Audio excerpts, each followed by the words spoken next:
പ്രവർത്തന രംഗത്തേക്ക് ഇറങ്ങിയത്.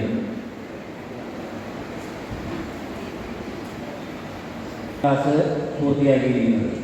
അപ്പോൾ ഇവരിവിടെ കഴിഞ്ഞ വർഷങ്ങളിൽ പഠിച്ചതായിട്ടുള്ള കാര്യങ്ങൾ, അതായത് യേശുവിൻ്റെ പ്രബോധനങ്ങളനുസരിച്ച് ജീവിക്കുന്നതിനുള്ള ഒരു ധൈര്യം അല്ലെങ്കിൽ ഒരു ബലം അവർക്ക് കിട്ടുന്നതിന് വേണ്ടി പരിശുദ്ധാത്മാവിനോട് നമ്മൾ പ്രാർത്ഥിക്കുകയാണ്. യേശുവിൻ്റെ കൂടെ നടന്ന ശിഷ്യന്മാരുൾപ്പെടെ പരിശുദ്ധാത്മാവിനെ സ്വീകരിച്ചതിന് ശേഷമാണ് അവർ പ്രവർത്തന രംഗത്തേക്ക് ഇറങ്ങിയത്. അതുപോലെ ഇവരും പ്രവർത്തന രംഗത്തേക്ക് ഇറങ്ങുമ്പോൾ പരിശുദ്ധാത്മാവിൻ്റെ ശക്തി, പരിശുദ്ധാത്മാവിൻ്റെ ബലം അവർക്കുണ്ടാകുന്നതിന് വേണ്ടി ഇടവക സമൂഹം ഒന്നിച്ച് അവർക്ക് വേണ്ടി പ്രാർത്ഥിക്കുകയാണ്. മക്കളുടെ തോളിൽ കൈയിട്ട് പ്രാർത്ഥിക്കുന്നു. മക്കളുടെ തോളിൽ കൈയിട്ട് പ്രാർത്ഥിക്കുന്നു.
സ്വർഗത്തിൽ നിന്നും നീ വരൂ, അഗ്നിനാളമായി നവ്യ ജീവനായി ഞങ്ങളിൽ വന്നു വാണിടൂ.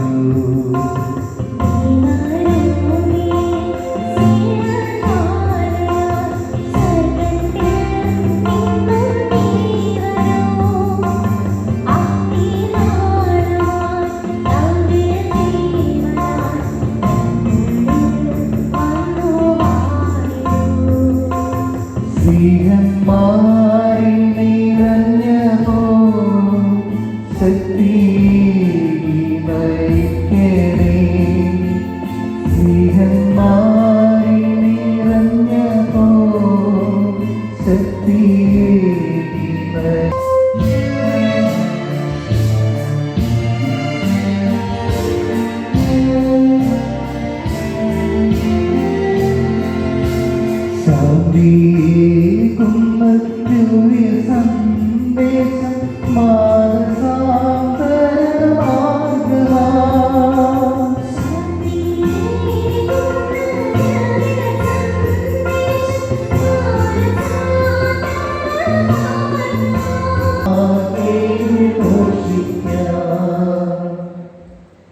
സന്ദേശം സ്നേഹമുള്ളവരെ, നമ്മുടെ ഈ മക്കൾ വിശ്വാസ പരിശീലനത്തിൻ്റെ ഒരു ഘട്ടം പൂർത്തീകരിക്കുകയാണ്. 12 വർഷക്കാലം വിശ്വാസ പരിശീലനം നടത്തിയവരാണ്.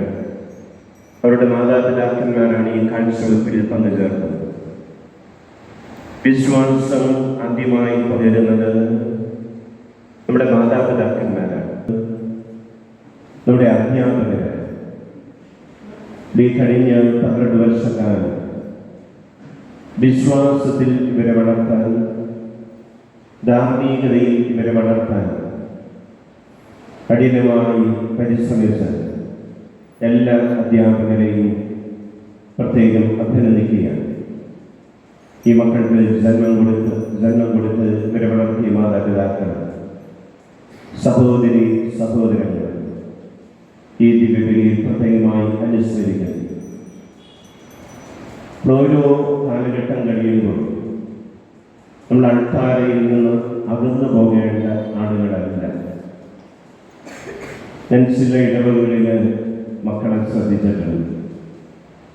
ഓരോ വിദേശത്ത് പോയാലും അവിടെ അൾത്താര ശുശ്രൂഷയിലുണ്ട്.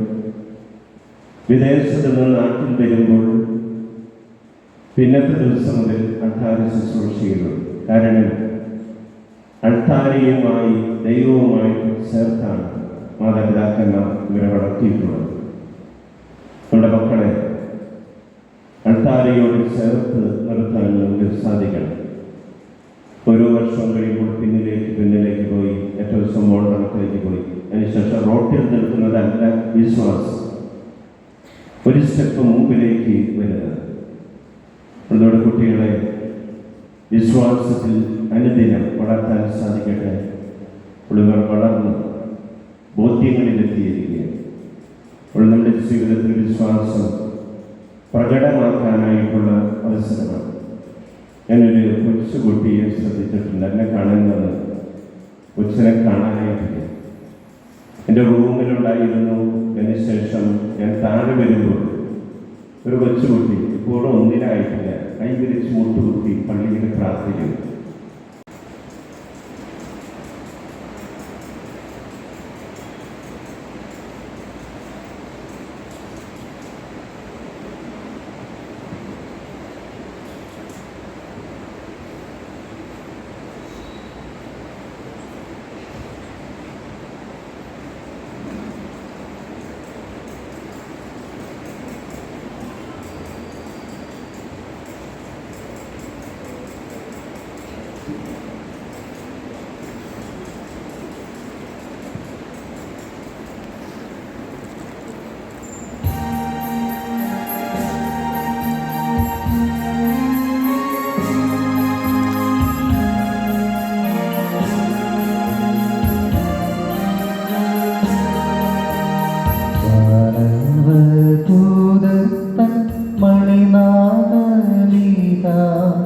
കേൾക്കുന്നു പാടിട പ്രീതൻ സൂത്രം ആവേ ആവേ ആവേ മരിയ ആവേ ആവേ ആവേ മരിയ.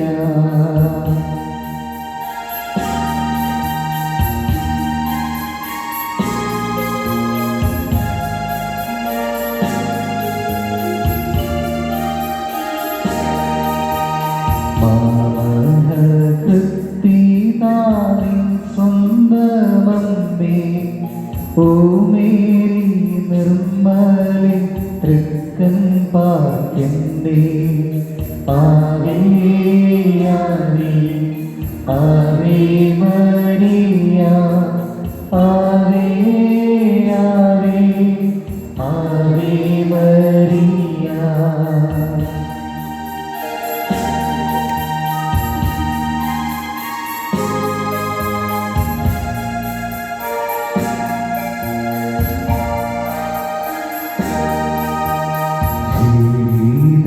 യാത്രയിൽ കൈവിടാതെന്നും ഓ മേരി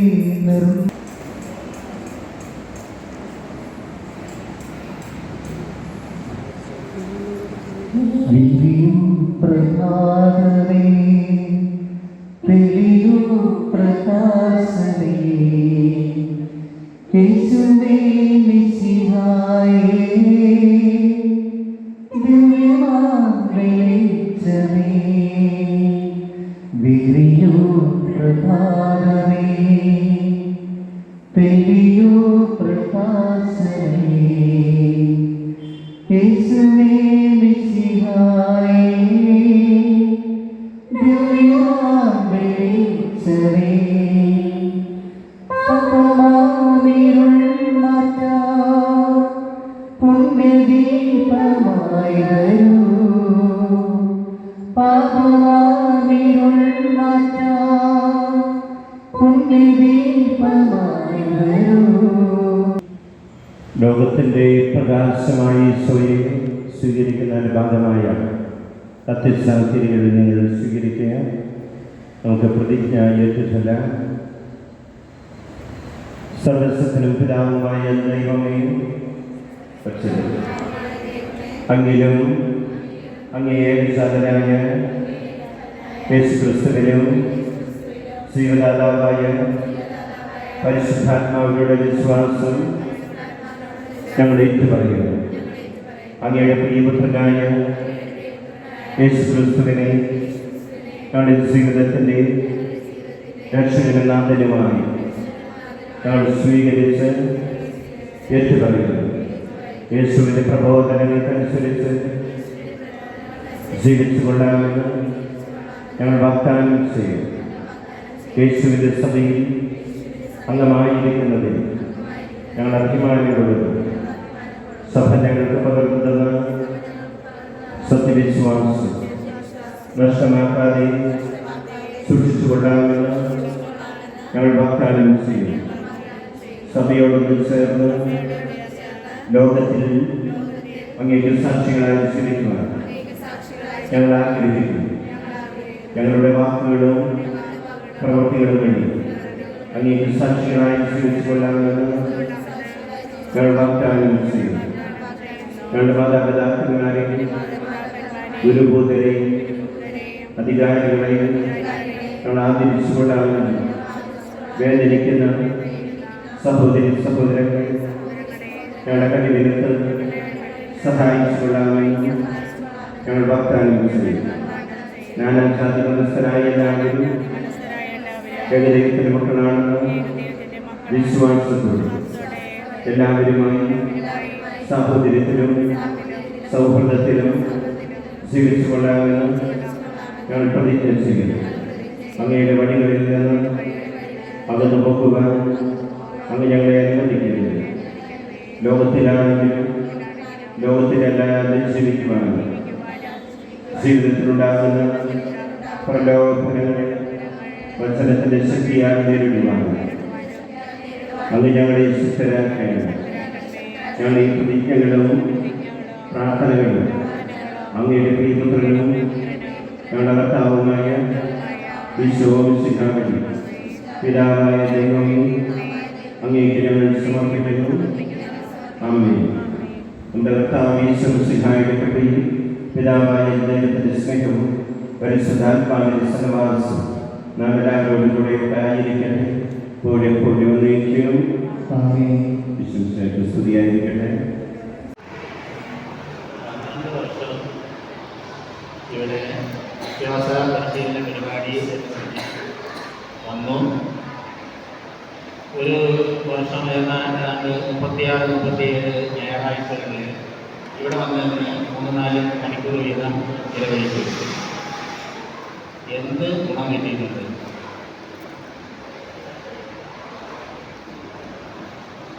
ഇവിടെ നിന്ന് കിട്ടുന്ന സർട്ടിഫിക്കറ്റ് കൊണ്ടുപോയി എവിടെയെങ്കിലും കാണിച്ചത് ജോലി മേടിക്കാൻ പറ്റുമോ? എവിടെയെങ്കിലും ഉപരിപഠനത്തിന് പോകാൻ വേണ്ടിയിട്ട് ഈ സർട്ടിഫിക്കറ്റ് വേണ്ടി വന്നാൽ എന്തെങ്കിലും വില ഉണ്ടാവുമോ? പല ആളുകൾ എന്നോട് ചോദിച്ചിട്ടുണ്ട്, എന്തിനാണ് ഈ പിള്ളേരെ പ്രവർത്തിക്കുന്നത്? പല കാരണവന്മാരോട് ചോദിച്ചു. എനിക്കൊന്നും വേറെ പണിയില്ലേ പിള്ളേരെ ചോദിച്ച ആളുകളുണ്ട്. ഒരു മലയാളത്തിൽ പറഞ്ഞു കേൾക്കാറുണ്ടല്ല, ചൊട്ടയിലെ ശീലം ചുടലവരെ. അതുപോലെ തന്നെ ചെറുപ്പകാലത്തിലുള്ള ശീലം മറക്കുമോ മനുഷ്യനുള്ള കാലം എന്നൊക്കെ നമ്മൾ നടക്കേണ്ട വഴികൾ ശൈശവത്തിൽ തന്നെ പറഞ്ഞു കൊടുക്കുക. വാർദ്ധക്യമായാലും അവൻ അതിൽ നിന്നും പിന്തിരിയുകയില്ല എന്ന്. വീണ്ടും ജ്ഞാനത്തിന്റെ പുസ്തകം 1-ാം അധ്യായം 1-ാമത്തെ വാക്യത്തിൽ പറയുകയാണ്, ദൈവമാണ് അറിവിന്റെ ഉറവിടം, ദൈവത്തെ അറിയാത്തവർ ദോഷന്മാരാണ് എന്നാണ് ജ്ഞാനത്തിന്റെ പുസ്തകത്തിൽ എഴുതിയിരിക്കുന്നത്. വിശുദ്ധ പൗലോസ് ശ്ലീഹാ പഠിപ്പിക്കുകയാണ്. തിമോത്തിക്ക് 2-ാമത്തെ ലേഖനത്തിന്റെ 3-ാമത്തെ അധ്യായം പറയുകയാണ്,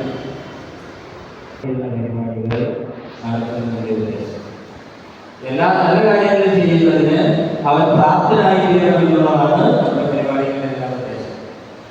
എന്തുമാത്രം പ്രയോജനപ്പെടുന്നു ചോദിച്ചാൽ അവിടെയും അർത്ഥമുണ്ടാകാം. കാരണം ഇതിൽ എന്തുമാത്രം ഓരോ കുട്ടിയും ഭാഗമാക്കാവുന്നു. ഇവിടെ എല്ലാ ദിവസവും വരുന്നത് അറ്റൻഡൻസ് കൂടുതലാണ്, ക്ലാസ് ഇരിപ്പുണ്ട്, പരിപാടികളെല്ലാം സംബന്ധിക്കുന്നുണ്ട്. എങ്കിലും പലരും മാത്രമല്ല ഉദ്ദേശിക്കുന്നത്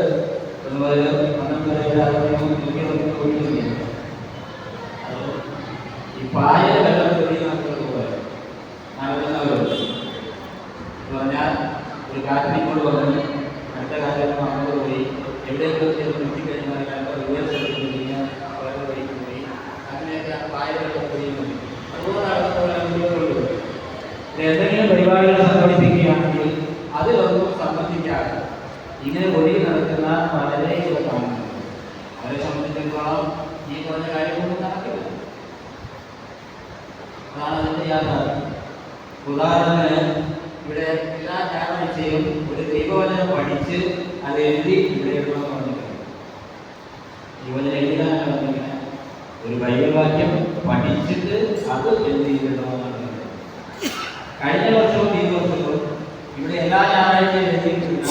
ഇത് ഞാൻ മാർക്ക് ചെയ്ത് വെച്ചിട്ടുണ്ട് കുട്ടികളുടെ ഇഷ്ടത്തിൽ. ഒറ്റ ദിവസം പോലും എഴുതിയില്ലാത്ത കുട്ടികളുണ്ട്, 3 കുട്ടികളുണ്ട്. ഒറ്റ ദിവസം പോലും. കഴിഞ്ഞ വർഷം ഈ വർഷം കൂടിയാണ്. എല്ലാവർക്കും സുഖമല്ലേ?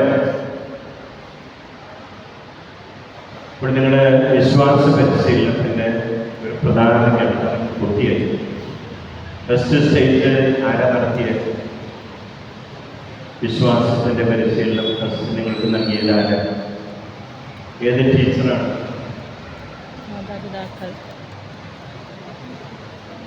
നമ്മുടെ അപ്പനും അമ്മയും അല്ലേ? നമ്മളെ കുരിശ് വരയ്ക്കാൻ പഠിപ്പിച്ചത്, ഈശോയിനെ ചൂണ്ടിക്കാണിച്ചത്, പ്രാർത്ഥനകൾ ചൊല്ലാൻ പഠിപ്പിച്ചതൊക്കെ നമ്മുടെ പപ്പയും മമ്മിയും. അതിനൊപ്പം ഗ്രാൻഡ് പാരൻസ് കൂടിയിട്ടുണ്ട്. അത് കഴിഞ്ഞിട്ട് ഇതിനെ ആഴത്തിൽ പഠിപ്പിച്ചത് നമ്മുടെ അധ്യാപകർ. ഇപ്പോൾ നമ്മൾക്ക് അധ്യാപകർക്ക് ഒരു നല്ല കയ്യടി കൊടുക്കാം.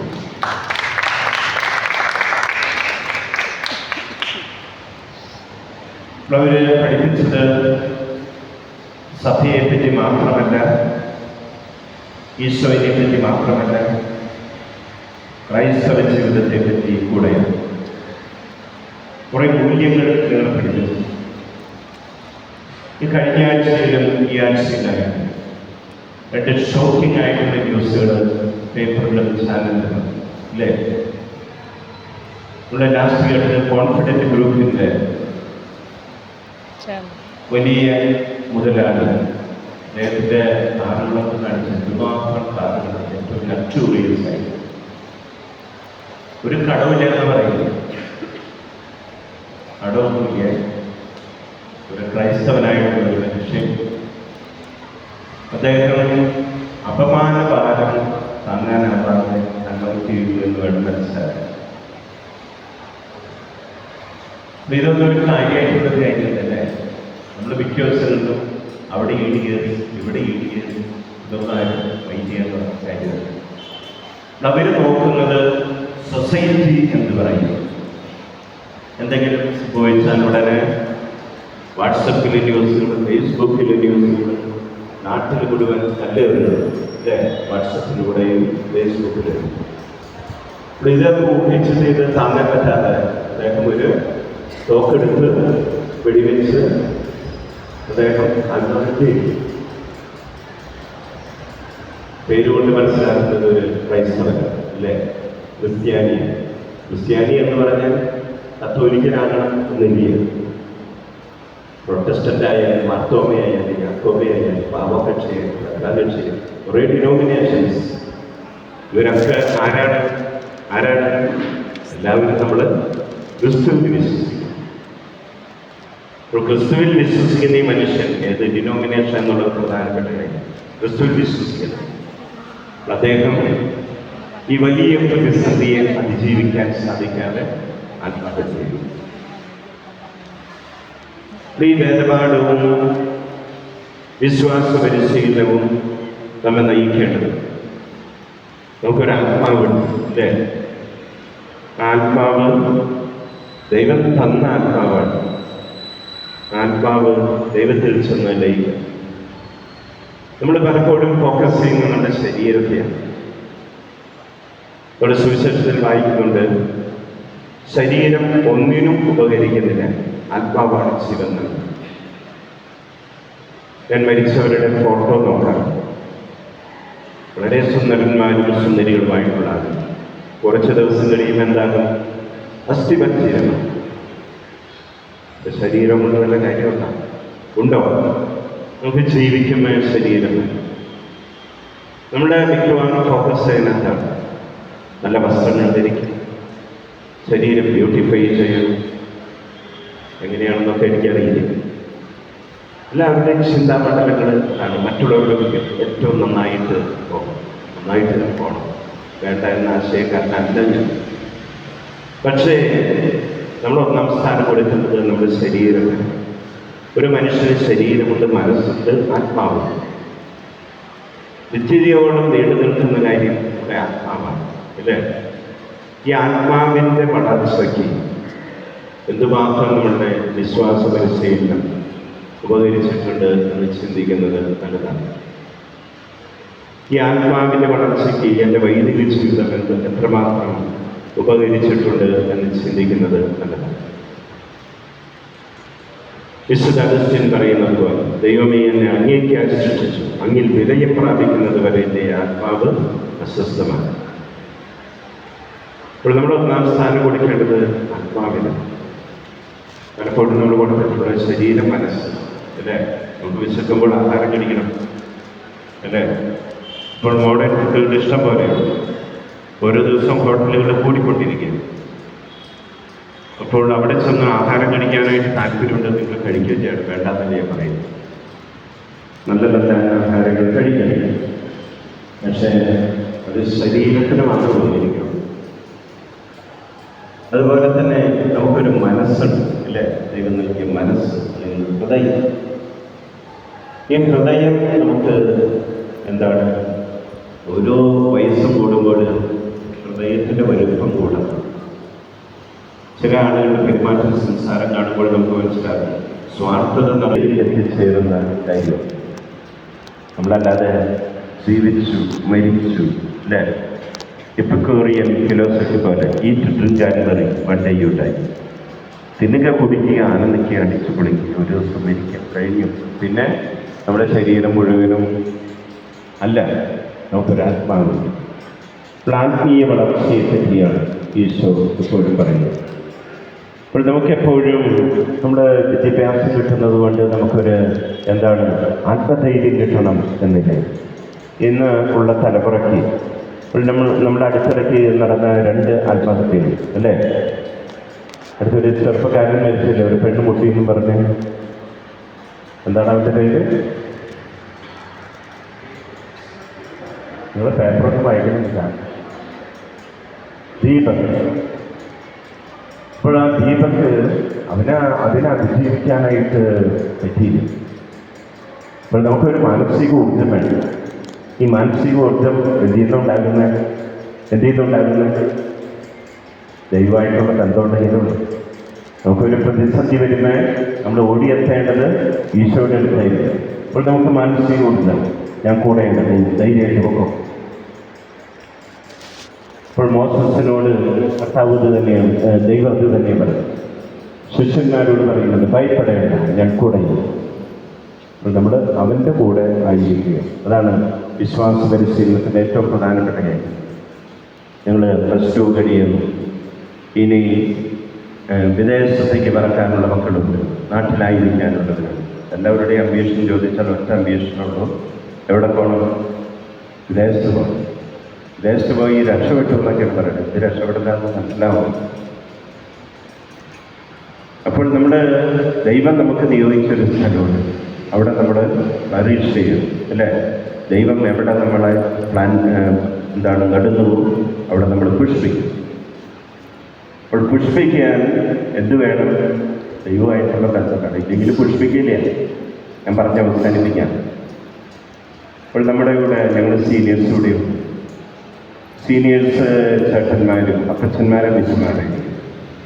അപ്പോൾ അവർ 10ൽ കൂടെ പഠിച്ചവർ, +2 കൂടെ പഠിച്ചവർ, ഡിഗ്രിക്ക് കൂടെ പഠിച്ചവർ, അവരുടെ അലുമിനി. ആ സമയത്ത് നിങ്ങൾ ശ്രദ്ധിച്ചോ, നിങ്ങളുടെ ഒപ്പം പഠിച്ചിരുന്നവർ, ഏറ്റവും മികവുള്ളവർ ഇപ്പോൾ ഒന്നും ആയിട്ടില്ല. എന്നാൽ നമ്മൾ നേരത്തെ ഞാൻ പറഞ്ഞ പോലെ ഒരു വാകുളിയെന്ന് വിചാരിച്ചത്, അല്ലെങ്കിൽ ഒന്നും ആകില്ല എന്ന് വിചാരിച്ച ആളുകൾ വലിയ ആളായിട്ടുണ്ട്. എന്താ ഇത് കാരണം? ദൈവാനുഗ്രഹം. അപ്പോൾ ദൈവാനുഗ്രഹം ഇല്ലെങ്കിൽ നമ്മളെ ഇന്നും എത്തിച്ചേരുന്നില്ല. ഒറ്റ കാര്യം ശ്രദ്ധിക്കുക, ദൈവമായിട്ടുള്ള ബന്ധം. നമ്മളിവിടെ നിന്ന് കഴിഞ്ഞു, ഇനി പള്ളി പോണ്ട, ബാക്കിൽ നിന്നാൽ മതി. ചിലപ്പോൾ നിങ്ങൾ വിദേശത്തൊന്നും ചെന്നാൽ ഒരാൾ നിങ്ങൾ ഇൻസ്ട്രക്ട് ചെയ്യാനുണ്ടായിരുന്നതാണ്. നമ്മുടെ മറ്റു കാര്യങ്ങളോടൊപ്പം തന്നെ ആത്മീയ കാര്യങ്ങൾ ശ്രദ്ധിക്കേണ്ടത് നമ്മൾ തന്നെയായിരുന്നു അല്ലേ? അപ്പോൾ നമ്മൾ എന്തെങ്കിലും ആയിത്തീരണമെങ്കിൽ എന്തു വേണം? ദൈവാനുഗ്രഹം വേണം. അപ്പോൾ ദൈവാനുഗ്രഹം വേണമെങ്കിൽ എന്ത് വേണം? ദൈവവുമായിട്ട് ചേർന്ന് വേണം. യാക്കോബ് ശ്ലീഹ പറയുന്ന എന്താണ്? യാക്കോബ് ശ്ലീഹ പറയുന്നൊരു വചനഭാഗമാണ്, ദൈവത്തോട് ചേർന്ന് നിൽക്കുക, അവിടുന്ന് നമ്മളോട് ചേർന്ന്. നല്ലൊരു വചനമാണ്. ദൈവത്തോട് നമ്മളതിൻ്റെ അടുത്ത് നിന്ന് ഉള്ളി കുറച്ചുകൂടി അടുത്ത് നിൽക്കും. അപ്പോൾ നമുക്ക് അനുഗ്രഹമുണ്ടാകും. ഇതില്ല, ദൈവമൊന്നും വേണ്ട, ഇനി ഞങ്ങൾ സർവസ്വതന്ത്രം, ഇനി വേദപാഠം ചെയ്യാൻ മാതാപിതാക്കന്മാരെ വേണ്ട, അങ്ങനെയൊന്നും ചിന്തിക്കാൻ പാടില്ല. നമ്മെ വളർത്തിയവരെ നമ്മൾ മറക്കരുത്. അവരോടെപ്പോഴും ചേർന്നുണ്ട് മാതാപിതാക്കന്മാരെ അനുസരിക്കണം. ഇന്ന് കുട്ടികളൊക്കെ തീരുമാനങ്ങളെടുക്കുമ്പോൾ കുഞ്ഞുവല്ല എവിടെയോ കണ്ടൊരു ചെറുക്കൻ, അവനെ കല്യാണം കഴിക്കും. മാതാപിതാക്കന്മാർ അവർ കഷ്ടപ്പെട്ട് നിങ്ങൾക്ക് ജന്മം നൽകി, നിങ്ങളെ വളർത്തി, നിങ്ങൾ വലുതാകുമ്പോൾ അവർക്ക് വലിയ സന്ദർഭത്തോടെയാണ് അവരെ വളർത്താം എന്നുള്ള ചിന്ത വേണം. നമ്മൾ എന്തായിരിക്കുന്നുവോ അത് ദൈവകൃപയാലാണ് എന്ന് പൗലോസ് പറയുന്നത് പോലെ തന്നെ ഈ ദൈവകൃപയ്ക്ക് കാരണഭൂതരായി മാറിയ മാതാപിതാക്കന്മാർ അവർ പറയുന്നത് അനുസരിക്കണം. എന്നാൽ മാത്രം നമുക്ക് എന്തുണ്ടാവുള്ളൂ? ജീവിതത്തിൽ വളർച്ച ഉണ്ടാവും. ഇല്ലെങ്കിൽ നമ്മൾ തോന്നി പോലെ പോയാൽ നമ്മുടെ ജീവിതം എന്താകും? കട്ടപ്പോകും. അതിന് ചിന്തിച്ചില്ല അല്ലേ? നമുക്ക് അംബീഷനുണ്ടെങ്കിൽ അംബീഷനിൽ എത്തിച്ചേരാൻ ഒരു ലക്ഷ്യം, ഒരു ഗോൾ, അവിടെ എത്തിച്ചേരാൻ ദൈവാനുഗ്രഹം വേണം, മാതാപിതാക്കന്മാരുടെ അനുഗ്രഹം വേണം, നമ്മുടെ ടീച്ചേഴ്സിൻ്റെ അനുഗ്രഹം വേണം അല്ലേ? അപ്പോൾ ഈ 3 അനുഗ്രഹങ്ങൾ കൂടിയാകുമ്പോൾ നിങ്ങൾ ഏറ്റവും അനുഗ്രഹീതരായിരിക്കും അല്ലേ? അപ്പോൾ നമ്മൾ 0 ആണെന്ന് വിചാരിക്കുന്ന ആൾ ഹീറോ ആണ്. ഹീറോ ആയി നടക്കുന്നവർ ഏറ്റവും അവസാനം 0 ആയി മാറും. നമ്മൾ 0 ആയിട്ട് കഴിയില്ല. എല്ലാവരുടെയും ആഗ്രഹങ്ങൾ ഹീറോകളായി മാറണം. അപ്പോൾ ഈ 3 കാര്യം ശ്രദ്ധിച്ചാൽ ഹീറോ ആകാം. എന്തൊക്കെയാണ് എന്ന് പറഞ്ഞ്?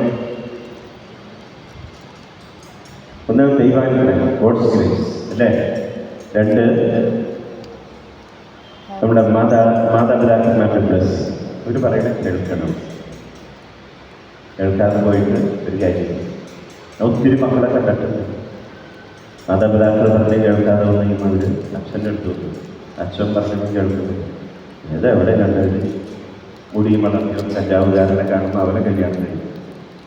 അല്ലെങ്കിൽ നിങ്ങളുടെ ലക്ഷ്യം അതൊന്നല്ല, ലക്ഷ്യത്തിലെത്തിയിട്ടാണ് കല്യാണം. അതാ ഇവിടെ കല്യാണം കഴിക്കുന്ന ജാതി ആണോ? ലക്ഷ്യത്തിലെത്തിച്ചേർന്ന് കഴിഞ്ഞാൽ നിങ്ങൾക്ക് നിങ്ങളുടെ മാതാപിതാക്കന്മാരെ നിങ്ങളോടുകൂടി ഇതിനെല്ലാ കാര്യം അവരോട് കൺസൾട്ട് ചെയ്യാം. എന്ത് കാര്യം ഉണ്ടെങ്കിലും മാതാപിതാക്കന്മാരോട് പറയാം. അവരെ സ്നേഹിക്കുന്നതിൻ്റെ ഭാഗം അവരെ സഹായിക്കാം. ഇപ്രകാരങ്ങൾ നമ്മൾ മുന്നോട്ട് പോയാൽ വളരെ അനുഗ്രഹം നിങ്ങളുടെ ജീവിതത്തിലുണ്ട്. അപ്പോൾ ദൈവത്തിൻ്റെ അനുഗ്രഹം തേടുക, മാതാപിതാക്കന്മാരുടെ അനുഗ്രഹം തേടുക, അതോടൊപ്പം തന്നെ നമ്മളെ പഠിപ്പിക്കുന്ന ടീച്ചേഴ്സിൻ്റെ അനുഗ്രഹം തേടുക. എല്ലാവരുമായിട്ടുള്ളൊരു ബന്ധം കാത്തു സൂക്ഷിക്കുക. ദൈവാനുഗ്രഹം നിങ്ങളെ നയിക്കുന്നതായി നിങ്ങൾക്ക് അനുഭവപ്പെടും. ഇത് നിങ്ങളെ അനുഗ്രഹിക്കും. അച്ഛൻ തന്നെ എനിക്കൊരു റോൾ മോഡലാണ്. അച്ഛൻ്റെ പ്രസംഗങ്ങൾ വളരെ അനുഭവ സമ്പത്തുള്ളതായിരുന്നു. ജോസാദ് പറഞ്ഞ ടീച്ചർ എന്തെങ്കിലും പറയുന്നുണ്ട്, അവൻ അച്ഛൻ പറഞ്ഞതിന് ശേഷം പറയാം. കാരണം അവിടെ നിന്നെങ്കിലും നമുക്ക് ഓട്ട് ചെയ്ത് തുടരാനിരിക്കുന്ന സാധിക്കും. അച്ഛൻ പറഞ്ഞു, ഇന്ന് നമ്മളൊരു മീഡിയ റൂമിൻ്റെ ഇനോഗ്രേഷനെ പറ്റി അത് എത്രത്തോളം നമ്മുടെ ഈ ഒരു പള്ളിയിൽ ഇടവകയിൽ എത്രത്തോളം ആവശ്യകതയുണ്ടെന്ന് അച്ഛൻ വളരെ മുമ്പേ തന്നെ മനസ്സിലാക്കിക്കൊണ്ട് തന്നെയാണ് ഇവിടെ വന്നിട്ട് ആദ്യമായി എന്നുള്ള ഭരണപരിഷ്കാരം എന്ന് പറഞ്ഞതുപോലെ തന്നെ അദ്ദേഹം അതിനുവേണ്ടി എല്ലാ എഫേർട്ടും എടുത്ത് അതിൽ നമ്മൾ ഇനോഗ്രേറ്റ് ചെയ്യുകയാണ്. അതിലേക്ക് ഞാൻ വരാം. 1997 നഫീസ ജോസഫ് എന്ന് പറഞ്ഞിട്ട് മിസ് യൂണിവേഴ്സിലേക്ക് മത്സരിച്ച ഒരു പ്രഗത്ഭയായ വ്യക്തിയെ കുറിച്ച് നിങ്ങൾ കേട്ടിട്ടുണ്ട്. ലാസ്റ്റ് റൗണ്ട് വരെ പോയി. മിസ് യൂണിവേഴ്സ് മത്സരമൊക്കെ എങ്ങനെയാണെന്ന് എനിക്കറിയാം. റാപ്പിഡ് റൗണ്ട്സ് ഒക്കെ ഉണ്ടാവും. അങ്ങനെ ലാസ്റ്റ് ഫൈനൽ റൗണ്ടിൽ പുള്ളിക്കാരത്തിയോട് ചോദിച്ചു, സ്പോണ്ടേനിയസ് ആയിട്ട് ഉത്തരം പറയാൻ പുള്ളിക്കാരത്തിയോട് ചോദിച്ചൊരു ചോദ്യമാണ്, what you think the biggest injustice in the world? ഈ ലോകത്തിലെ ഏറ്റവും വലിയ അനീതി എന്താണ്?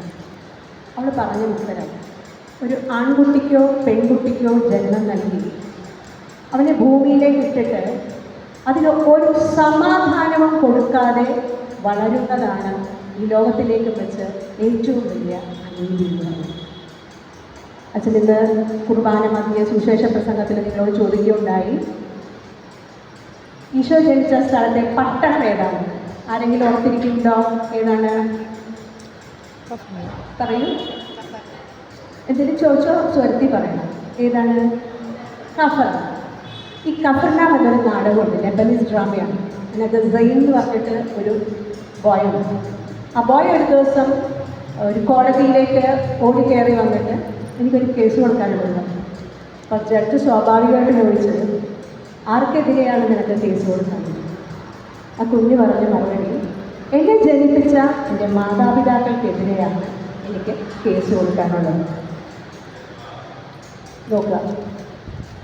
ഇനി ഞാൻ അച്ഛൻ്റെ മീഡിയ റൂമിലേക്ക് വരാം. അച്ഛൻ മീഡിയ എല്ലാം റെഡിയാക്കി കഴിഞ്ഞപ്പോഴേക്കും ജോസാർ എന്നോട് ചോദിച്ചു, നിങ്ങൾക്ക് കാണാൻ പറ്റിയ കുറച്ച് ചിത്രങ്ങളൊന്ന് ടീച്ചറെ സെലക്ട് ചെയ്യാമോ? ഞാനിങ്ങനെ നോക്കി വന്നപ്പോഴൊന്നും എനിക്ക് അത്ര നല്ല ഭംഗിയായിട്ടുള്ളതൊന്നും എൻ്റെ ജോലി തിരക്കൊണ്ടൊന്നും കാണാൻ പറ്റില്ല. പക്ഷേ അതിനുശേഷം ഞാനൊരു വെബ് സീരീസ് കണ്ടു. നിങ്ങൾ കണ്ടിട്ടുണ്ടാവുമെന്ന് അറിയത്തില്ല. അഡോളസെൻസ് എന്ന് പറഞ്ഞിട്ടൊരു സംഭവം നിങ്ങൾ ആരെങ്കിലും കേട്ടിട്ടുണ്ടോ? കേട്ടിട്ടുണ്ടോ? ഒരു വെബ് സീരീസാണ് അഡോളസെൻസ്. അതിനകത്ത് അതിൻ്റെ കഥാപാത്രങ്ങൾ അതിൻ്റെ കഥാപാത്രങ്ങൾ ലിറ്റിയും ആൺകുട്ടിയുടെ പേര് ഞാൻ പറയാം കേട്ടോ. അപ്പോൾ ഈ അഡോളസെൻസിൽ നമ്മൾ കാണുന്നത് 13 വയസ്സുള്ള ജെയ്മി എന്ന ഒരു ആൺകുട്ടിയെ പോലീസ് അറസ്റ്റ് ചെയ്യുന്ന രംഗമാണ് നമ്മൾ കാണുന്നത്. കാരണം അവൻ്റെ ഗേൾ ഫ്രണ്ട് ലിറ്റിയെ അവൻ 13 തവണ കത്തി കൊണ്ട് കുത്തി കൊലപ്പെടുത്തി. അപ്പോൾ ഈ കുഞ്ഞിനെ ഇൻവെസ്റ്റിഗേറ്റ് ചെയ്യാനായിട്ട് പോലീസ് ഓഫീസർ വരികയാണ്. പിന്നെ ഇൻവെസ്റ്റിഗേഷന് വേണ്ടി ഇവൻ്റെ വിദ്യാലയത്തിലേക്ക് വരികയാണ്.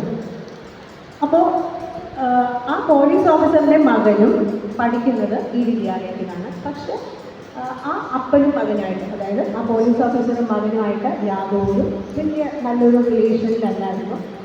അപ്പോൾ ഇവർ നല്ല സുഹൃത്തുക്കളായിരുന്നു. മാതാപിതാക്കൾക്കും പോലീസുകാർക്കും അധ്യാപകർക്കും അന്വേഷിച്ചിട്ട് മനസ്സിലാകാത്തതൊരു കാര്യം ഉണ്ടായിരുന്നു. ഇവർ നല്ല സുഹൃത്തുക്കളാണെന്ന് പറഞ്ഞു. ജെയ്മിയുടെ എല്ലാ ചാറ്റ്സിനും കിട്ടി കുറേ ഇമോജീസ്, സ്മൈലീസ് ഒക്കെ ഇടും. അതെന്തായിരുന്നു എന്നറിയാമോ? റെഡ് പിൻ, കിഡ്നി, ഡൈനാമിക്, സ്മൈലിംഗ് ഇമേജി ഒക്കെയാണ് ഇടുന്നത്. ഞാനിപ്പോൾ ഇത് പറയാൻ കാരണം ഈ അടുത്തിടെ നടന്നൊരു മർഡറാണെന്താണെന്ന് അറിയത്തില്ല, തിരുവാങ്കുളത്തൊരു കുട്ടി കൊല്ലപ്പെട്ട സംഭവം നിങ്ങൾ വായിച്ചിട്ടുണ്ടാവും. അപ്പോൾ ആ ഹെഡ്മിസ്ട്രസ് കഴിഞ്ഞ ദിവസം എൻ്റെ കൂടെ ഒരു കോൺഫറൻസിലുണ്ടായപ്പോൾ പറഞ്ഞതുകൂടി കൊണ്ടാണ് ഞാൻ ഇത് തന്നെ നിങ്ങളേക്ക് അല്ലെങ്കിൽ ഞാൻ വരാം. അപ്പോൾ ഈ തരം ഇമോജികളാണ് ഈ ജെയ്മിയുടെ വാട്സപ്പ് ചാറ്റിലേക്ക് ഇവിടെ ഇട്ടുകൊണ്ടിരുന്നത്. അതിനകത്ത് പ്രത്യേകിച്ചൊന്നും ആർക്കും തോന്നിയില്ല, അവർ സുഹൃത്തുക്കളായിരുന്നു. അപ്പോൾ പ്രഗത്ഭനായ ഈ പോലീസ് ഓഫീസർക്ക് ഒന്നും മനസ്സിലായില്ലെന്ന് കണ്ടപ്പോൾ പോലീസ് ഓഫീസറുടെ മകൻ അച്ഛനോട് പറഞ്ഞു, അച്ഛാ എനിക്ക് പേഴ്സണലായിട്ട് സംസാരിക്കാനുണ്ട്. അപ്പോൾ അച്ഛൻ ചോദിച്ചു, എന്തെങ്കിലും നിനക്ക് ഈ കൊലപാതകത്തെക്കുറിച്ച് കിട്ടിയോ? അപ്പം അച്ഛനോട് ചോദിച്ചു, അച്ഛൻ എന്താ വിചാരിക്കുന്നത്? ഇവരുടെ ഫ്രണ്ട്ഷിപ്പ് വളരെ നല്ല ഫ്രണ്ട്ഷിപ്പാണെന്നല്ലേ അച്ഛൻ വിചാരിക്കുന്നത്? ഇമോജീസൊക്കെ എന്താണെന്ന് അച്ഛനറിയോ? എല്ലാ ഇമോജീസിനും അതിൻ്റേതായ ഒരു മീനിങ്ങുണ്ട്. ഇവരിട്ട കിഡ്നി, റെഡ് പിന്നും ഡൈനാമിക്കൊക്കെ ഇവർ പ്രത്യേകമായിട്ട് മാനോസ്ഫിയർ എന്ന് പറഞ്ഞൊരു ഗ്രൂപ്പിൽപ്പെട്ട ആൾക്കാരാണ്. മാനോസ്ഫിയർ എന്ന് വെച്ചാൽ ആ ഗ്രൂപ്പിൽപ്പെട്ട ആൾക്കാർ പെൺകുട്ടികളെ വെറുക്കുന്നു, സ്ത്രീകളെ വെറുക്കുന്നു. ഓക്കെ, ആ ഗ്രൂപ്പിൽ തന്നെ പെട്ട ഹിംസൻ വിഭാഗത്തിൽപ്പെട്ടതായിരുന്നു ഈ പയ്യൻ ജെയ്മി. എന്ന് വെച്ചാൽ ഇവർ ആഗ്രഹിക്കുന്ന പ്രണയം, അതായത് ഒരു ഫിസിക്കൽ റിലേഷൻഷിപ്പ് അങ്ങനെയുള്ളതൊന്നും ഇവന് നൽകാൻ സാധിക്കാത്ത ഒരുത്തനെയാണ് താൻ പ്രണയിക്കുന്നത് അറിഞ്ഞപ്പോൾ പബ്ലിക്കായിട്ട് ഇവനെ കളിയാക്കിക്കൊണ്ടിരിക്കുകയാണ്. ഈ ഇമോജികളിലൂടെ മാതാപിതാക്കളും നമ്മളും പോലീസുകാരും ഒക്കെ മണ്ടന്മാരായിട്ടിരിക്കുമ്പോൾ ഇവരുടെ ഭാഷ, മാർപ്പാപ്പ പറഞ്ഞു നമ്മുടെ മക്കൾക്ക് യാതൊരു കുഴപ്പമില്ല, അവരെ പഠിക്കണമെങ്കിൽ അവരുടെ ഭാഷയും രീതികളും മനസ്സിലാക്കണം. പുതിയ ഭാഷയിലൂടെ നമ്മുടെ മക്കൾ കടന്നു പോകുന്നതാണ് കാരണം, അവരെ മനസ്സിലാക്കാൻ നമുക്ക് സാധിക്കാത്തതാണ് കാരണം. അപ്പോൾ നിരന്തരം ഇവരെ കളിയാക്കുന്നതായിരുന്നു ഈ 13 തവണ കുത്തി ഈ പെൺകുട്ടിയെ കൊലപ്പെടുത്തുന്നത്. അച്ഛൻ അവൻ്റെ മുറിയിൽ നിന്ന് പാവക്കുട്ടിയെ പിടിച്ച് കരയുന്ന രംഗമുണ്ട്. അതിനുശേഷം അമ്മ പറയുന്നുണ്ട്, അമ്മ എപ്പോഴും വെള്ളമൊക്കെ കുടിക്കാൻ വരുമ്പോൾ 1 മണിയാകുമ്പോൾ എൻ്റെ മുറിയിൽ ലൈറ്റ് വന്നു. ജയിലിൽ നിന്ന് വിളിക്കുമ്പം ലൈറ്റ് ഓഫ് ചെയ്യും, വീട്ടിൽ ലൈറ്റ് വരും. അടച്ചിട്ട വാതിലിനുള്ളിൽ 1000 വാതിലുകൾ തുറന്നത് അച്ഛനും അമ്മയും നമ്മൾ അറിയുന്നില്ല. അധ്യാപകരും അച്ഛനും അമ്മയും അറിയുന്നില്ല. ഇന്നലെ എൻ്റെ സ്കൂളിൽ ഒരാഴ്ച മുമ്പ് സ്കൂളുണ്ടായിരുന്ന വലിയ സംഭവം ഞാൻ പറയാം. നേരത്തെ പഠിച്ചു പോയ ഒരു കൊച്ചിനെ 2ാം നിലയുടെ മുകളിൽ നിന്ന് ഒന്നും തള്ളിയിട്ട് ദൈവം അനുഭവിച്ച് ഒന്നും പറ്റിയില്ല. ഇത് എന്തിനാണ് ഇങ്ങനെ ചെയ്തത്? ഒന്നും പറ്റാത്തതുകൊണ്ട് പ്രശ്നങ്ങളൊന്നുമില്ല. പക്ഷെ വെള്ളിയാഴ്ച ഞാൻ അതിനുവേണ്ടി സ്പെൻഡ് ചെയ്തത് ഇവൻ്റെ ഫുട്ബോൾ ഗ്രൗണ്ടിൽ ഇവൻ്റെ പന്തൊക്കെ എടുത്തു കൊടുത്ത് അവിടെ നിൽക്കേണ്ടി വന്നു. എനിക്ക് അറിയണ്ടേ ഇത് എന്തിനാണ്? ഞാനൊരു അമ്മയാണ്, പഠിപ്പിക്കുന്ന ഒരു ടീച്ചറാണ്. എങ്കിൽ പോലും എത്രത്തോളം ഭൂമിയോളം താന്നിട്ടാണ് മക്കളെ നിങ്ങളുടെ മുന്നിൽ ജീവിതം ആടിത്തീർക്കുന്നത്. പാരൻസും അധ്യാപകരും സമൂഹവും നിങ്ങൾ എന്തൊക്കെയാണോ മനസ്സിൽ ഒളിപ്പിച്ച് വെച്ചേക്കണതെന്ന് ഞങ്ങൾക്ക് ആർക്കും ഒരു പിടിയില്ല. അപ്പോൾ നമ്മൾ എന്താ പറയുന്നത്, പാരൻസ് കൊടുക്കേണ്ടത് അവർക്ക് ഇമോഷണൽ സപ്പോർട്ട്. എന്നോർത്ത് അത് എന്താ പറയുക മിസ്യൂസ് ചെയ്യരുത്. ഒരു ഫാക്റ്റുണ്ട്, അതായത് അത് പറയുന്നത് smart phone free childhood package എന്ന് പറഞ്ഞിട്ടൊരു സംഘടന വന്നിട്ടുണ്ട്. അച്ഛൻ നമ്മുടെ അച്ഛൻ നക്ഷത്ര ഗ്രാമമൊക്കെ ഇവിടെ ഇംപ്ലിമെൻറ്റ് ചെയ്തു അല്ലേ? നമ്മളൊക്കെ ആ നക്ഷത്രങ്ങൾ ഇട്ട് എൻ്റെ വീട്ടിലൊക്കെ ഭർത്താവ് എന്താ പുതിയൊരു 24-ാം തീയതി ഇട്ടാൽ മതി എന്നൊക്കെ അദ്ദേഹം വാശി പിടിച്ചെങ്കിലും ഞാനും ഇട്ടു. അച്ഛൻ പറഞ്ഞ അതേ പിറ്റേ ദിവസം എനിക്ക് ഇടാൻ പറ്റും. നക്ഷത്ര ഗ്രാമത്തിലൂടെ അച്ഛൻ നമ്മുടെ ഇടവകയെ മൊത്തം അച്ഛൻ പറഞ്ഞ ആ ഒരു കാര്യങ്ങളിലേക്ക് കൊണ്ടുവന്നു. അങ്ങനെയാണെങ്കിൽ എന്തുകൊണ്ട് സ്മാർട്ട് ഫോൺ ഫ്രീ ചൈൽഡ്ഹുഡ് അല്ലെങ്കിൽ അങ്ങനെയൊരു സായം സന്ധ്യയിൽ അപ്പനും മക്കളും ഒക്കെ ഒരുമിച്ചുള്ള ഒരു സ്മാർട്ട് ഫോൺ ഫ്രീ ആയിട്ടുള്ള ഒരു സന്ധ്യ നമുക്ക് ഉണ്ടായിട്ടില്ല. അത് ഇത്രയാണ് ഉദ്ദേശിക്കുന്നുള്ളൂ. നല്ലൊരു ഭംഗിയുള്ള ഒരു കൊട്ടയുണ്ടാവും. ആ കൊട്ടയിൽ നമ്മൾ ഓരോരുത്തരുടെ വീട്ടിലേക്ക് വരുമ്പോൾ നമ്മുടെ ഫോണൊക്കെ അതിനകത്തിടും. എന്നിട്ട് നമുക്ക് ആവശ്യമുള്ളപ്പോൾ ഓരോരുത്തരുടെയും ജോലിയുടെ ഭാഗമായി നിങ്ങളുടെ പഠനത്തിൻ്റെ ഭാഗമായിട്ടൊക്കെ നിങ്ങൾക്കത് നോക്കാം. ആരും പേഴ്സണലൈസ് ചെയ്ത് ഇത് ബെഡ്റൂമിലോ ഉറങ്ങണയുടെ തലയുടെ കീഴിലോ വയ്ക്കുന്നില്ല. എന്തുകൊണ്ട് നമ്മുടെ ഗവൺമെൻറ്റിൻ്റെ ശമ്പള വർധനവയെക്കുറിച്ചും ശബരിമല കൊള്ളയെക്കുറിച്ചൊക്കെ പറയുമ്പോൾ എന്തുകൊണ്ട് ഇങ്ങനെ നമ്മുടെ മക്കൾക്ക് വേണ്ടി ചർച്ച ചെയ്തുകൂടാ? അവർ കുറ്റം പറയുന്നില്ല. എന്തുകൊണ്ട് നമ്മുടെ ഇടവകയ്ക്ക് ഇങ്ങനെയൊരു സ്മാർട്ട് ഫോൺ ഫ്രീ പാക്കേജ് കൊണ്ടുവന്നുകൂടാ? അറ്റ്ലീസ്റ്റ് ഒരു മാസമെങ്കിലും നമുക്ക് നോക്കിക്കൂടെ? ഒരു യൂണിറ്റിനെങ്കിലും നോക്കിക്കൂടെ? എന്താണ് നമുക്ക് സംഭവിക്കുന്നത്? പ്രത്യേകിച്ചൊന്നും സംഭവിക്കില്ല. ചിലപ്പോൾ നിങ്ങളുടെ പാരൻസ് ആയിരിക്കും ഭയങ്കരമായിട്ട് ഇതായി പോകുന്നത്. അപ്പം നിങ്ങളോട് അവർ ഫോൺ മാറ്റി വയ്ക്കുക എന്ന് പറയുമ്പോൾ തിരിച്ചു ചോദിക്കും, നിങ്ങളുടെ കയ്യിൽ 2 പേരുടെ കയ്യിലുണ്ടല്ലോ, അതിനെന്ത് ഉത്തരം നമ്മൾ പറയുന്നത്? അതിനെന്ത് ഉത്തരമാണ് നമുക്ക് ഇവരോട് പറയാനുള്ളത്? സോഷ്യൽ മീഡിയയുടെ ആക്സസ് എല്ലാം ഉണ്ട്, പക്ഷെ അതിനെക്കുറിച്ചുള്ള ഒരു സോഷ്യൽ മീഡിയ ട്രെയിനിങ് നമ്മുടെ മക്കൾക്ക് കിട്ടുന്നില്ല. അതൊരു കാര്യം. രണ്ടാമത്, അപ്പോൾ ഈ കുട്ടികളിങ്ങനെ വയലന്റ് ആവുന്നതിനെ കുറിച്ച് പറയുന്നത് ഈ ടീനേജിൽ അവരുടെ ബ്രെയിൻ ഹാർഡ് വയർഡ് ആവുകയാണ്. അതാണ് ഇവർ എന്ത് പറഞ്ഞാലും നമ്മളോട് തട്ടിക്കയറിക്കൊണ്ടിരിക്കുന്നത്. അവരറിയുന്നില്ല അവരുടെ ബ്രെയിൻ ഹാർഡ് വയർഡാണ് അഡോളസൻസിൽ അല്ല ഈ ടീനേജിൽ. അപ്പോൾ നിസ്സാര കാര്യം മതി അവർ നമുക്കെതിരെ അവർ അഗ്രസീവ് ആവുകയാണ്. അപ്പോൾ അവർ ഒരിക്കലും പബ്ലിക്കലി അവരുടെ ഇമോഷൻസിനെ നമ്മൾ മാനിക്കണം. പബ്ലിക്കലി അവരെ ചേർത്ത് പിടിക്കണം. ഞാൻ തോറ്റുപോയി എന്ന് പറഞ്ഞാൽ അവരെ ചേർത്ത് പിടിക്കാൻ ഒരു അമ്മയുണ്ടാവണം. ഞാൻ കളിയിൽ തോറ്റുപോയി എന്ന് പറഞ്ഞാൽ അവരെ ചേർത്ത് പിടിക്കാൻ ഒരു അച്ഛനുണ്ടാവണം. ഞാൻ പരീക്ഷയ്ക്ക് തോറ്റുപോയി എന്ന് പറഞ്ഞാൽ ഞാൻ വിചാരിച്ചത് ഏൺ ചെയ്തില്ല, ഗെയിം ചെയ്ത് കിട്ടിയില്ല എന്ന് പറഞ്ഞാൽ അവരെ ചേർത്ത് പിടിക്കാൻ ആളുണ്ടാവണം. അച്ഛനോ അധ്യാപകരോ സമൂഹമോ അല്ല. മക്കളെ നിങ്ങളുടെ പേരൻസാണ് നിങ്ങൾക്ക് ഉണ്ടാകത്തുള്ളൂ. ബാക്കിയുള്ളവരൊക്കെ എന്താ പറഞ്ഞത്, ഈ 12 വർഷക്കാലം അല്ലെങ്കിൽ ഒരു 60 ടീച്ചർമാരൊക്കെ നിങ്ങൾ PG ആകുമ്പോൾ പഠിപ്പിച്ച് തീരത്തുള്ളൂ. അത്ര ആൾക്കാർക്കുള്ളൂ ഉത്തരവാദിത്വം. ആ 1 വർഷം അല്ലെങ്കിൽ ആ 5 വർഷം അത്രയൊക്കെയുള്ള ഉത്തരവാദിത്വം. പക്ഷെ നിങ്ങളുടെ പേരൻസിനാണ് നിങ്ങളോടുള്ള ഉത്തരവാദിത്വം ഉള്ളത്. പക്ഷെ നിങ്ങളത് മുതലെടുക്കരുത്. വളരെ വ്യക്തമായിട്ട് അച്ഛൻ പറഞ്ഞതുപോലെ പ്രാർത്ഥന ചൈതന്യത്തോടെ ഈശോയുടെ മക്കളാണെന്നുള്ള ബോധ്യത്തോടെ നിങ്ങൾ പോവുക. നമുക്ക് സ്നേഹമാണ്, പകരം വീട്ടിലല്ല, സ്നേഹമാണ്. നിങ്ങൾ ഓർക്കുക, നിങ്ങൾ വൈകുന്നേരം വീട്ടിലേക്ക് വരുമ്പോൾ നിങ്ങളെ കാത്തിരിക്കാൻ ഒരു അമ്മയുണ്ടെങ്കിൽ നിങ്ങൾ പറയാം താങ്ക് യു ജീസസ്. നേരം വൈകിയാണെങ്കിലും നിങ്ങളുടെ വീട്ടിലേക്ക് ഒരു അപ്പൻ വരികയാണെങ്കിൽ പറയാം താങ്ക് ഗോഡ്. നിങ്ങൾക്ക് പഠിക്കാനുള്ള ഒരു എഡ്യൂക്കേഷൻ സിസ്റ്റം, നിങ്ങളെ പഠിപ്പിക്കാൻ അധ്യാപകൻ, ദൈവമേ നന്ദി. 3 നേരം എന്തെങ്കിലും അന്നം നിങ്ങളുടെ പാത്രത്തിൽ കിട്ടണമെങ്കിൽ ദൈവത്തിന് നന്ദി പറയുന്നു. അത്രയൊക്കെ നമുക്ക് പ്രതീക്ഷിക്കാനുള്ളൂ. പണ്ട് അപ്പനും അമ്മയ്ക്കും കൂടെ ഒരു കുഞ്ഞിനെ വളർത്താമെന്നുണ്ടെങ്കിൽ ഇതൊരു സമൂഹത്തിൻ്റെ ബാധ്യതയാണ് ഒരു കുഞ്ഞിനെ വളർത്തുക എന്നുള്ളത്. അപ്പോൾ പ്രഭാഷകന്റെ പുസ്തകത്തിൽ പറഞ്ഞതുപോലെ അറിവ് നേടേണ്ടവർ എൻ്റെ വിദ്യാലയത്തിൽ വസിക്കട്ടെ. എൻ്റെ വിദ്യാലയത്തിൽ വസിച്ചുകൊണ്ടുള്ള അറിവ് ഈ 12 വർഷക്കാലം നിങ്ങൾ നേടി ഒരു പ്രത്യേക ഫ്രെയിംവർക്കിലൂടെ പോയി സ്വതന്ത്രരായി പുറത്തു പോവുകയാണ്. കാലത്തിൻ്റെ വരച്ച കണ്ണികളുമായി കാത്തിരിക്കുന്ന എല്ലാ കെട്ടുപാടുകളിൽ നിന്നും സർവശക്തനായ ദൈവം നിങ്ങളെ അനുഗ്രഹിക്കട്ടെ. വിശുദ്ധ കുർബാന എപ്പോഴും പറയുന്നത് പോലെ വിശുദ്ധ കുർബാന മുടക്കാതിരിക്കാൻ നിങ്ങൾ ശ്രമിക്കുക. അത് നിങ്ങളുടെ ജീവിതത്തിന് മാർഗമായി തീരും. Okay, thank you. ഞങ്ങളുടെ 12 വർഷത്തെ വിശ്വാസ പരിശീലനത്തിൻ്റെ സമാപ്തിയിൽ ഞങ്ങൾക്ക് ലഭിച്ച അനുഗ്രഹങ്ങൾ ഓർക്കാനും അവയ്ക്ക് നന്ദി പറയാനുമാണ് ഇന്നത്തെ കർത്തവ്യം. വിശ്വാസ പരിശീലനത്തെ പറ്റി ഓർക്കുമ്പോൾ മനസ്സിലേക്ക് ആദ്യമായി വരുന്നത് 12 കൊല്ലത്തെ കൂട്ടുകെട്ടുകളാണ്. പിന്നെ ഓരോ ടീച്ചറുമായി നല്ല നിമിഷങ്ങളുണ്ട്. പിന്നെ ഔട്ട്റീച്ച് പ്രോഗ്രാമുകൾ, ട്രിപ്പുകൾ, പിന്നെ പെട്ടെന്ന് തട്ടിക്കൂട്ടിയ കലാപരിപാടികളും ഡാൻസുകളും. ഇവയെല്ലാം ജീവിതത്തിൻ്റെ ഓരോ സാഹചര്യങ്ങളെയും ആത്മവിശ്വാസത്തോടെയും ധൈര്യത്തോടെയും നേരിടാൻ ഞങ്ങളെ പ്രാപ്തരാക്കി. വിശ്വാസ പരിശീലനത്തിലൂടെ ദൈവകൽപ്പനകളും സഭാ നിയമങ്ങളും ജീവിതത്തിൽ എങ്ങനെ പാലിക്കണമെന്നും ജീവിതം എങ്ങനെ നയിക്കണമെന്നും ഞങ്ങളെ പഠിപ്പിച്ചു.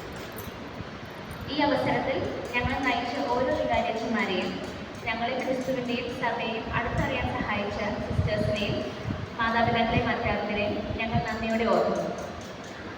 ജീവിതത്തിൻ്റെ ഏത് മേഖലയിലെത്തിയാലും ഇവിടെ നിന്ന് ലഭിച്ച പാഠങ്ങൾ മറക്കാതെ